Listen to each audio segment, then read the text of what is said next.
Vous êtes à la fois actrice, vous êtes passée par le pavillon du Palais de Tokyo, le Frénois, et en tant que cinéaste, on pourrait vous qualifier de voyageuse, puisque beaucoup de vos films se passent à l'étranger. Tout comme Bertrand, nous allons vous demander d'abord en quoi Atlantique porte la trace de cet autrement, et comment, et plus précisément en quoi le tournage de ce film était-il singulier. Alors moi c'est un film qui s'est fait en 2 temps, voire 3. Le premier c'était très impulsif. En fait je partais à Dakar pour les repérages d'un autre film dans lequel les images qu'on a tournées sur la plage avaient quand même un lien puisque c'était des images de repérage et j'avais en tête un projet que je pensais pas faire à ce moment-là, qui était un film qui capterait un récit, le récit d'un jeune homme, de sa traversée de l'Atlantique, moins d'un point de vue social et économique que mythologique. Et en fait, les personnes qu'on voit autour du feu, il y a mon cousin, ses amis, c'est des garçons avec qui j'ai passé beaucoup de temps. Et étant donné que moi je viens à la fois de Paris et de Dakar, la question du départ, de fuir Dakar pour l'Europe est d'autant plus vif quand je suis là, puisque ça suscite d'autant plus de passion autour de ces questions-là. Et au moment où j'allais à Dakar, autour de 2006, 2007, 2008, pendant 3 ans j'y suis allée pas mal, j'ai rencontré beaucoup de jeunes garçons qui ne me parlaient que de partir, à tel point que il y avait quelque chose de l'ordre du fantomatique qui me travaillait, et je m'étais dit si je faisais un film sur un jeune homme qui partait en mer, qui traversait l'Atlantique pour l'Europe, ce serait un film de fantôme, puisque finalement à force de dire en permanence qu'on voudrait être ailleurs, qu'on n'est pas là. Voilà ce que ça me suggérait. Et en même temps, le film s'est fait de façon extrêmement enlevée, impulsif. On discutait, on a décidé de prendre une caméra, de poursuivre cette conversation la nuit autour d'un feu. Donc ce qui a été enregistré, c'est fait presque,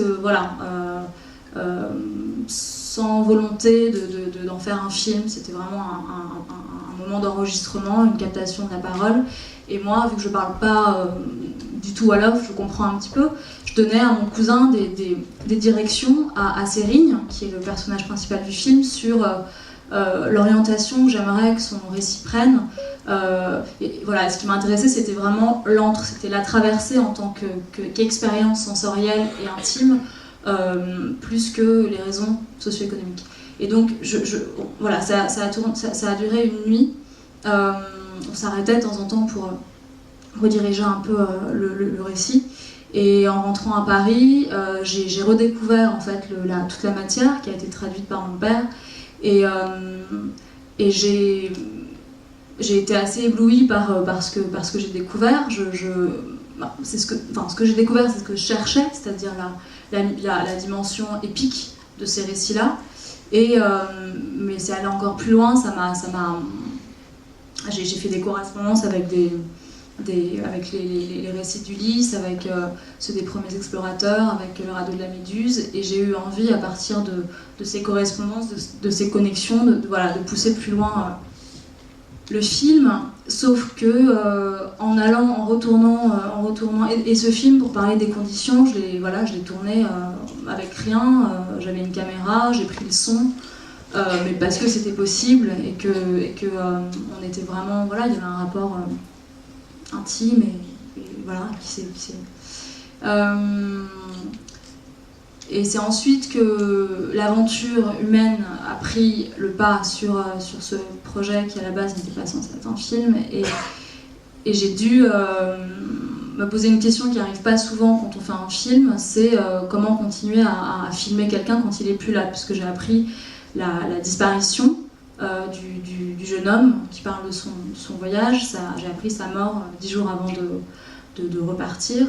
Donc évidemment la question de comment prolonger ce film sans lui s'est proposé, et j'ai réécouté le récit, et il y a une phrase qui m'a donné le courage le courage et puis la légitimité, parce que de me dire est-ce que voilà, comment est-ce qu'on continue un film dans ces cas-là.